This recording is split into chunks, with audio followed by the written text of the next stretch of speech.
আফজাল ভাই, আজকের পর্ব যেখানে শুরু হয়েছিল তাণ্ডব নিয়ে আমি দর্শকদের একটু জানাচ্ছিলাম এবং আমার আফসোসের কথা এবং অনেকের আফসোসের কথা, আমাদের জাহিদ হাসান ভাইও এই আসনে বসে আফসোস করে গেছেন যে আমরা দেখেছি যে তাণ্ডবে আপনি আছেন, খুবই খুশি হয়েছে যে আফজাল হোসেন এরকম একটা মেইন স্ট্রিম ছবিতে আছে যেখানে মেগাস্টার শাকিব খান আছে, কিন্তু পোস্টারের হয়তো এক কোনায় আপনি ছিলেন কিংবা কখনো হয়তো ছিলেনও না।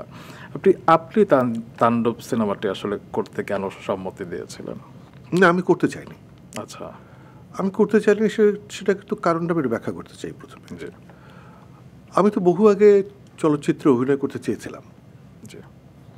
তারপর একটা সময় আমার মনে হয়েছে যে সবাইকে দিয়ে সব কিছু হয় না, তো সুতরাং এটি করতে চাওয়া মানে আমার ভেতরে নানান ধরনের অতৃপ্তি তৈরি হবে। তার চাইতে বেটার আমার তো অনেক কিছু করার আছে, আমি সেদিকে ফিরে যাই। এখানে আমার আশা করার কিছু নেই। আর আমাকে একটা সাহায্য করেছিলেন একজন খুব নামকরা পরিচালক ছিলেন, তিনি অশোক ঘোষ, অনেক বড় ছবির পরিচালক ছিলেন, বড় বলতে সফল ছবির প্রযোজক। উনি একটা ছবির প্রস্তাব নিয়ে এসেছিলেন আমার কাছে, তো আমি সেই ছবিটা সম্পর্কে নানাবিধ প্রশ্ন করছিলাম।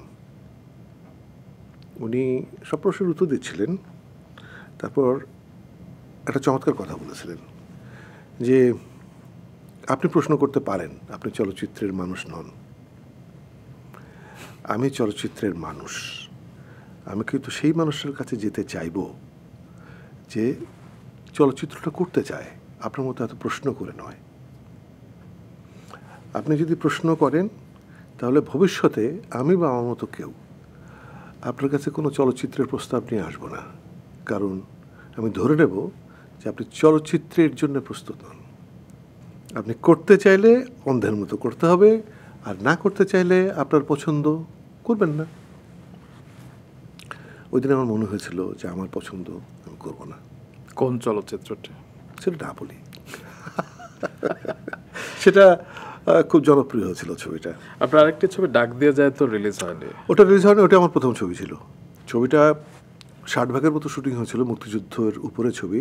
খুব বিখ্যাত একজন চলচ্চিত্র চিত্রনাট্যকার, এখনও অনেকেই তার নাম জানবেন না, উদয়ন চৌধুরী। জি জি। ওনার চলচ্চিত্র পরিচালনা ছিল, এটা দ্বিতীয় প্রথম ছবি ছিল। জি। ছবিটা আমার মনে হয় যে বোধ হয় টাকা পয়সার জন্য আর শেষ হয়নি।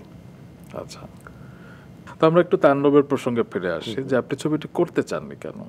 আমি করতে চাইনি, খুব সহজ। আমি তো অনেক আগে ধরে নিয়েছি যে চলচ্চিত্র, আমি বাণিজ্যিক ছবিতে নিয়মিত অভিনয় করব না। জি। আমি তো নিশ্চিত আমি অভিনয় করতে চাই না। এটা আমার রুজি রোজগারের বিষয়ও নয়, তাহলে আমি কেন করব? মানুষ তো করে হচ্ছে কি যে একটা, ঠিক আছে আমার এই ক্ষেত্রটায় আমি কাজ করতে চাই, সেজন্য আমার তো করার ইচ্ছা নেই, কারণ আমি জানি যে অনেক আগে এই মাধ্যমটা আমি ছেড়ে এসেছি। কী জন্য ছেড়ে এসেছি আমি তাও জানি, কিন্তু তার মানে এই নয় কিন্তু যে তাণ্ডবের আগে আমি ছবি করিনি। আমি 2-3টে ছবি শেষ করেছি।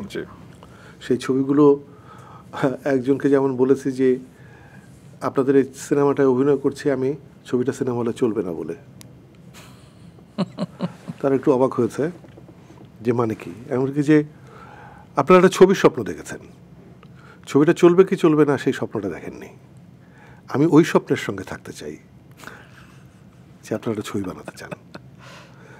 তো আমি তো বাণিজ্যিক ছবিতে অভিনয় করব না, আমি জানি। আমার করতে কোনো অনীহা নেই, কারণ বাণিজ্যিক ছবি খারাপ এটা আমি বলছি না, কিন্তু করে তো মানুষ একটা জায়গায় একটা লক্ষ্যে পৌঁছাতে চায়, তার একটা হিসাব থাকে। আমার তো কোনো হিসাব নাই। তাহলে তাণ্ডব কেন করলেন?